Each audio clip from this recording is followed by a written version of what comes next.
Can you hear me? Yes, I do. Yes, we do. Great, great.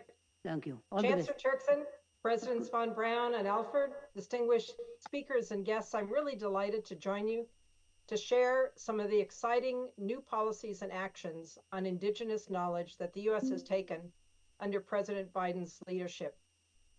The Biden-Harris administration has made historic progress in delivering on the president's commitment to support tribal nations and Indigenous peoples, including strengthening understanding and respect for tribal sovereignty, Native history, and Indigenous knowledge. I serve as the Deputy Director for Climate and Environment in the White House Office of Science and Technology Policy, or OSTP. Our work at OSTP is focused on harnessing the power of science, technology, and innovation to achieve America's greatest aspirations. And we do this by providing advice to the president and his team, strengthening American science and technology, working with federal agencies and Congress to create bold visions, unified strategies, clear plans, wise policies, and effective, equitable programs for science and technology. And of course, engaging with external partners, including industry, academia, philanthropy, civil society, state, local, tribal, and territorial governments, and other nations. The very fact that this Office of Science and Technology Policy initiated and co-leads our Indigenous knowledge effort is, I think, highly relevant to this workshop. The underlying premise of our new policy is that we view Indigenous knowledge as vitally important and relevant, and believe that it should help inform government actions alongside science and evidence, while respecting its origins and its keepers.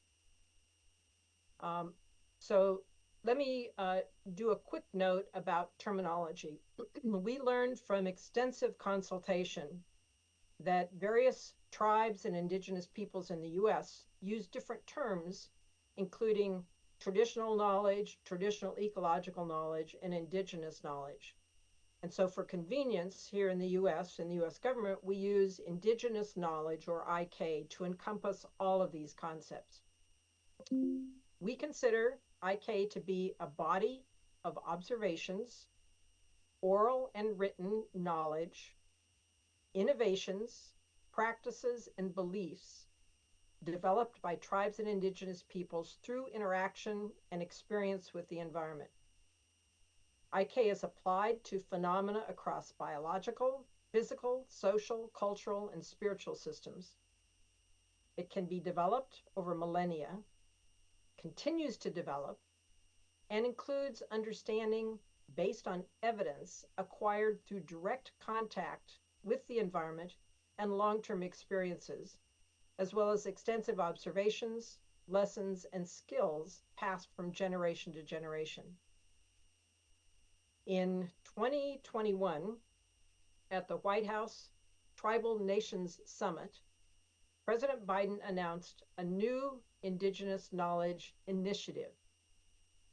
His announcement was formal recognition of IK as one of the many important bodies of knowledge that contributes to the scientific, technical, social, and economic advancement of the U.S.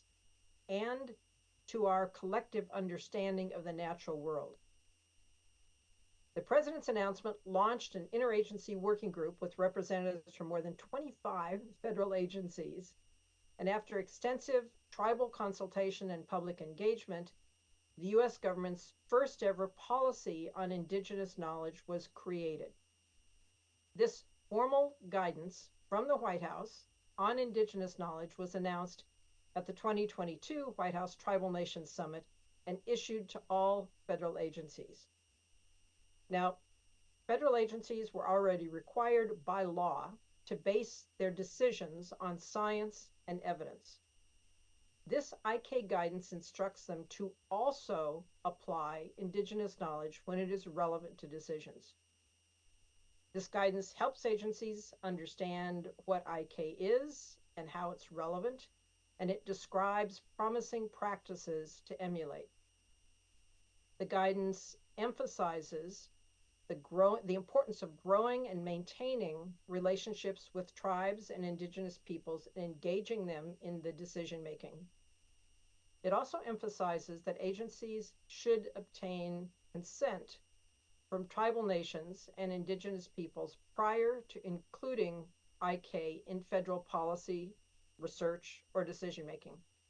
So the guidance makes clear that the US government understands that tribes and indigenous peoples may possess indigenous knowledge that is sensitive, sacred, or belongs to certain families or clans. And finally, a new standing interagency committee was set up to assist agencies in understanding and using the guidance and to serve as a community of practice, enabling agencies to share best practices and assist one another in problem solving. This is new territory, and we're on a joint voyage of learning, if you will. The committee also holds agencies accountable, with each agency required to submit periodic reports to identify where assistance may be needed and to incentivize meaningful progress. I have to say that a key to the success of our efforts so far has been leadership from Indigenous individuals within our team at OSTP and across the government. And in fact, OSTP now has a position dedicated to Indigenous engagement and Native American affairs. That person is OSTP's lead on this interagency IK committee.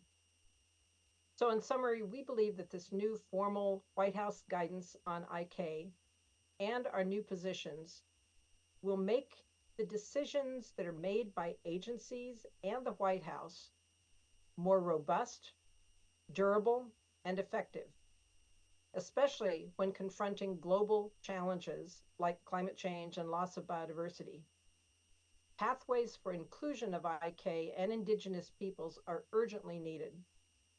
So I've described some of our exciting policies and actions as our first key steps toward that goal. Thank you for letting me share this exciting news with all of you.